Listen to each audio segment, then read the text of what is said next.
यदि वो देश अधूरा रह जाएगा तो घर जाकर आपको चैन भी नहीं मिलेगा उस मंच के अंदर क्या हुआ। इसलिए मेरी हाथ जोड़कर अपील है, आप लोग मेरा 10 मिनट में मेरी बात रखूंगा और सम्मान्य वक्तागण, दूर दराज से लोग, मैं कहता हूं राष्ट्रीय स्तर के लोग इस मंच पर बैठे हुए हैं और उनकी शोभा में यदि हमारा क्षेत्र का लोग उठकर चले जाए तो वो सम्मानीय गणों का अपमान होगा। इसलिए मेरा हाथ जोड़कर निवेदन है कि इस मंच पे नीचे बैठे विराजमान बैठ जाओ प्लीज बैठ जाओ। आज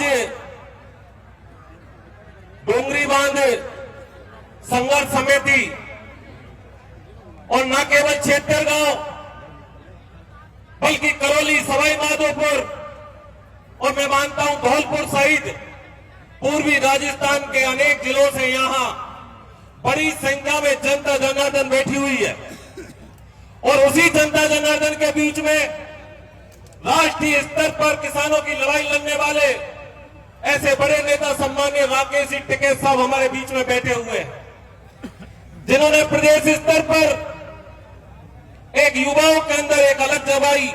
ऐसे युवा साथी सम्मान्य नरेश मीणा हमारे बीच में बैठे हुए हैं,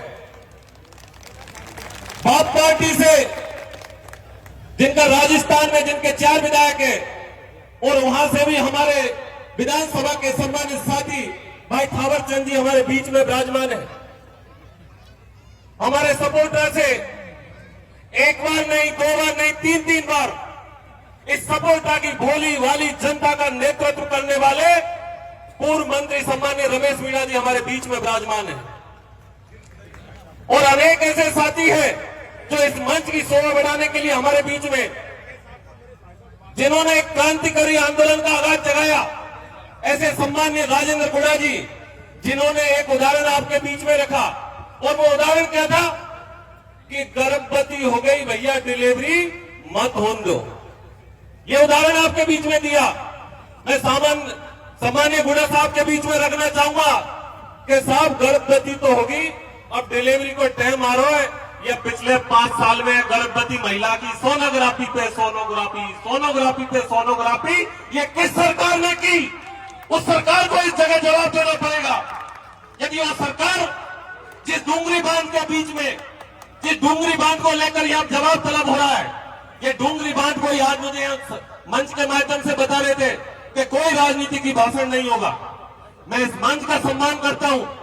मैं भारतीय जनता पार्टी, क्योंकि मेरी सरकार है और आप सबके चरणों में मैंने आपने सेवा की है, उसका प्रतिफल देकर उस विधानसभा में मुझे पहुंचाया है, तो मेरा कर्तव्य बनता है कि मेरी जनता के सुख में दुख में मैं जी जान से उनके बीच में खड़ा रहूं। और इसी वजह से आज इस डूंगरी बांध की सभा के अंदर मैं आयोजित हुआ, उपस्थित हुआ। मैं जनता जनार्दन के बीच में रखना चाहता हूं। ये हमारे ऊपर उंगलियां उठाते हैं, मैं आपके बीच में मंच के माध्यम से बोल के जा रहा हूं। और साहब मेरा तो खानदान है जो एक बार खेती ने पत्थर की लकीरें कोई बिदारा पर नहीं बेटे, ये खानदानी गुण है यहाँ के अंदर तो। और आज भी यह कह के जा रहा हूं आपके मध्य में कि केवल कोरा भाषण देवा से काम नहीं चले, नहीं चले केवल कोरा भाषण देवा से। कभी कभी तो ऐसा लगता है कि ये मंच केवल जो भाषण देने वालों को ट्रेनिंग देने का काम कर रहा है। अरे ये ट्रेनिंग कैंप नहीं है, ये ईआरसीबी, ये डूंगरी बांध से लोग जो परेशान हैं, जो आग जल रही है, उस आग में चूल्हा लगाकर रोटियां सेकने का काम नहीं है। किसी का घर पड़ने वाला है, उनके लिए हम लोग मिलकर क्या काम कर सके उसके लिए काम करने का टाइम है। और मैं जरूर कहना चाहूंगा, क्योंकि मेरे मंच में, जिस मंच में मैं उपस्थित हूं, ये जनता जनार्दन ने मैंने स्वाभिमान के साथ 2 साल काम किया है। क्योंकि ये बात मेरे ऊपर आरोप लगाए, उन आरोपों की बात हुई है और इस मंच के माध्यम से यदि मैं उनका आरोपों का जवाब नहीं दूंगा तो मैं इस मंच पर कायर कहलाऊंगा। और जिस मंच पर मैं बैठा हुआ हूं उसमें जवाब नहीं दूं, ये मेरे स्वाभिमान में नहीं है। इसलिए मैं सम्मानित श्रोता बंधुओं, 2 साल के अंदर आप याद करो उस करणपुर की घाटी को। इसी जोली गांव से एक वीर पैदा हुआ जिसका नाम रंगजी बाबा था। उस रंगजी बाबा ने 1993 के अंदर स्वर्गीय भैरव सिंह शेखावत को बुलाया करणपुर के अंदर, और करणपुर के अंदर बुलाकर इस सपोर्टा की पहचान करवाई कि डांग क्षेत्र है जिसमें मेरे नुमाइंदे पड़े हुए हैं। और तब तत्कालीन मुख्यमंत्री स्वर्गीय भैरव सिंह शेखावत ने 56 लाख रुपए देकर उस घाटी का निर्माण करवाया। मैं अपने आप में गर्व करता हूं कि मैं उस पार्टी का सदस्य हूं जिसके मुख्यमंत्री ने 33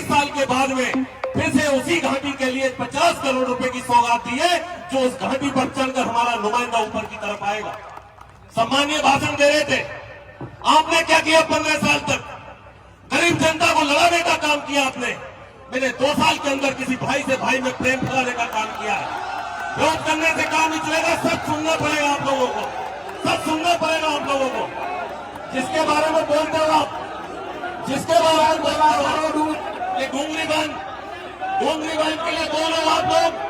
मैं आपको बताना चाहूंगा कि डूंगरी बांध के अंदर मेरी जो स्थिति है और मेरी जो स्थिति है, यह राजनीतिक भाषण नहीं। आप लोगों ने पहले जब आपको खड़ा होना चाहिए, जो आरोप लगा रहे हैं उनका आरोपों का जवाब किस तरह देना है, उस आरोप के लिए आपको खड़ा होना चाहिए। आपको इस बात के लिए खड़ा होना चाहिए और आपको इस बात के लिए खड़ा होना चाहिए कि डूंगरी बांध में आपसे पहले भी कहा और मैं आज भी कह रहा हूँ कि डूंगरी बांध के अंदर मैं तन मन धन से आपके साथ में खड़ा हुआ हूँ, आपके साथ में खड़ा हुआ तन मन धन से। लेकिन आप लोग जिस तरह के आरोप लगाए इस मंच के अंदर जिस तरह के आरोप लगाए आपने, आपको इस बात को समझना पड़ेगा कि डूंगरी बांध संघर्ष समिति है, जिनके लोगों से मैंने लगातार 3 दिन से मैं बात कर रहा हूँ। उन लोगों से कहा मैं कि माननीय मुख्यमंत्री जी, माननीय सिंचाई मंत्री जी, निर्णय होगा, उस निर्णय से आप संतुष्ट नहीं है तो आपको विधायक आपके साथ में खड़ा रहेगा, यह आपको मैंने विश्वास दिलाया था। लेकिन जिस कार्यक्रम के अंदर हम उपस्थित हुए, उस कार्यक्रम के अंदर मेरे नेता के खिलाफ कोई गाली देगा, उसको हम लोग बर्दाश्त नहीं करेंगे। ये बिल्कुल कभी कहने की बात है, ये हम सबको बता रहा हूँ। डॉक्टर जवाहरलाल के बारे में आप बात करते हो, आपको शर्म आनी चाहिए। आपका खुद का पता नहीं कब किस तरह में बैठते हो, कब किस तरह में बैठते हो। तो राजस्थान के नेता के बारे में बात करते हो, आपसे हाथ जोड़ने चाहिए। मैं इस बात को कतई बर्दाश्त नहीं करूंगा कि मेरे नेता के खिलाफ आप बात कर रहे हो, ये कतई बर्दाश्त नहीं होगा। इसलिए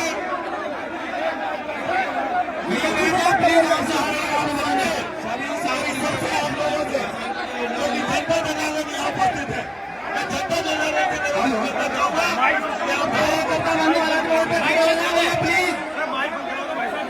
कि आप इसलिए मैं मेरी सरकार की ओर से आज आपके बीच में आया और सरकार के माध्यम से कहना चाहता हूँ